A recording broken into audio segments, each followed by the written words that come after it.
అమరావతిలో international sports city నిర్మాణానికి ఆంధ్రప్రదేశ్ ప్రభుత్వం తొలి అడుగు వేసింది.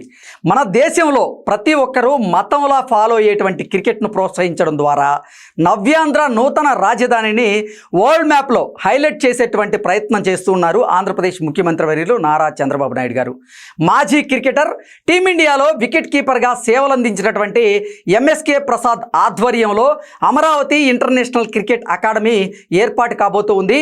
ఈ అకాడమీ కోసం సిఆర్డీఏ 12 ఎకరాలను కేటాయించింది. ఎంఎస్కే ప్రసాద్ అకాడమీలో క్రికెట్ గ్రౌండ్, ఇండోర్ అవుట్డోర్ క్రీడా సౌకర్యాలతో పాటు Olympic size swimming pool, gym, నివాస సముదాయాలు నిర్మిస్తారు. ప్రపంచంలోని అత్యుత్తమ క్రికెట్ ప్లేయర్లతో అమరావతి అకాడమీలో ప్లేయర్లకు శిక్షణ ఇస్తారు. బెంగళూరులోని రోజర్ బిన్నీ శిక్షణా కేంద్రం ద్వారా అనిల్ కుంబ్లే, శ్రీనాథ్, వెంకటేష్ ప్రసాద్ వంటి దిగ్గజ ప్లేయర్లు కర్ణాటక నుంచి వచ్చారు. హైదరాబాద్లో పుల్లెల గోపీచంద్ బ్యాడ్మింటన్ అకాడమీ నుంచి వచ్చినటువంటి సైనా నెహ్వాల్, పివి సింధు, కిదాంబి శ్రీకాంత్ వంటి బ్యాడ్మింటన్ ప్లేయర్లు ఇంటర్నేషనల్ లెవెల్లో దేశానికి పతకాలతో పాటుగా పేరు కూడా తీసుకొచ్చారు.